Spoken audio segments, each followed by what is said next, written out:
आज पूरे भारत के सिस्टम में भ्रष्टाचार ने अपनी एक अलग जगह बना ली है। देश के ब्यूरोक्रेसी आईएएस, आरएएस तक भी भ्रष्टाचार के रास्ते पर चल रहे हैं। 319 आरएएस आईएएस जिन्हें सरकार ईमानदार मानती है, सरकार खुद भ्रष्टाचार की ढाल बनी हुई है। अब देखिए कि एसीबी के पास सबूतों का ढेर होने के बावजूद जांच करने की परमिशन नहीं है। लेकिन ऐसा क्यों? यही सवाल आपके भी मन में होगा।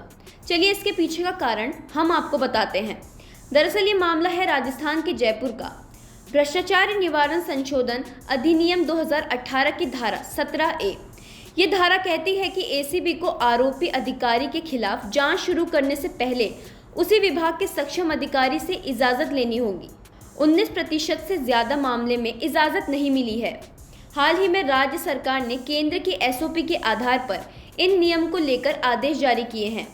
नियम से हो रहे नुकसान को इस बात से समझ सकते हैं कि पिछले साल एसीबी ने सक्षम अधिकारियों से 280 मामलों में जांच की इजाज़त मांगी थी, लेकिन सिर्फ 15 मामले में स्वीकृति मिली और 11 मामलों में मना कर दिया गया। 254 मामले में ना अधिकारियों ने स्वीकृति दी और ना ही इनकार किया। इसी तरह इस साल अब तक 88 मामलों में से एसीबी को 9 में ही जांच की स्वीकृति दी गई और 14 मामले में मना कर दिया गया। 65 मामलों में अधिकारियों ने कई जवाब नहीं दिए। एसीबी के पास कुल 319 मामले पेंडिंग हैं, जिनमें अब तक अधिकारियों ने कोई जवाब नहीं दिया है। सक्षम अधिकारियों के जवाब ना देने का ही नतीजा है कि आरोप लगने के बावजूद 3 साल बाद टीना डाबी, इंद्र सिंह राव जैसे कई आईएएस, आरएएस अधिकारियों के खिलाफ एसीबी जांच शुरू नहीं कर पाई है। तत्कालीन कलेक्टर एसडीओ टीना डाबी, उप पंजीयक अजीत सिंह, पटवारी महावीर सिंह पर भीलवाड़ा में 2019 में आरोप लगे। आरोप था कि पार्टीशन के समय पालड़ी क्षेत्र से पाकिस्तान गए अब्दुल रहमान की 3 बीघा 6 बिस्वा कस्टोडियन भूमि पर रोक के बावजूद फर्जी कागजात व गिरोह बनाकर नामांतरण किया, जबकि कोर्ट में कस्टोडियन भूमि को लेकर बात तक दायर था।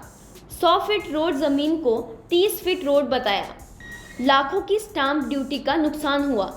इंद्र सिंह राव की 2019 में 12 में बतौर कलेक्टर पहली पोस्टिंग थी।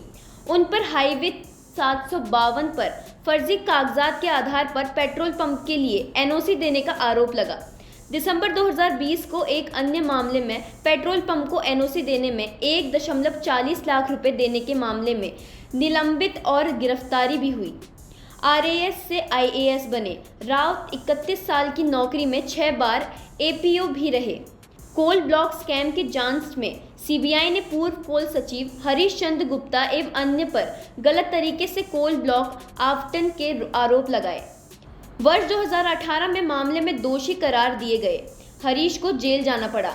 अदालत के इस फैसले के बाद ब्यूरोक्रेसी में फैसले न लेने की होड़ मच गई, जिसे पॉलिसी पैरालिसिस का नाम दिया गया। इस पर पूर्व डीजीपी अजीत सिंह राठौड़ ने 3 उपाय बताए, जिसमें पहला कि समय पर हाँ या ना का जवाब ना आने पर एक बार रिमाइंडर भेजा जाना चाहिए। इसके बाद भी जवाब ना आए तो एसीबी जांच शुरू कर दे। दूसरा कि एसीबी अपने सोर्स से कागजात इकट्ठा करे और आरोपों के पुख्ता होने पर इन कागजात के साथ जांच की इजाज़त मांगे। और तीसरा कि परिवादी या अन्य सोर्स से आरटीआई लगातार सबूत इकट्ठे किए जाने चाहिए। भ्रष्टाचार को रोकने में कड़े कानून का होना जरूरी है, ताकि भ्रष्टाचार से मुक्त भारत का सपना साकार हो सके। Bureau report, the fact India.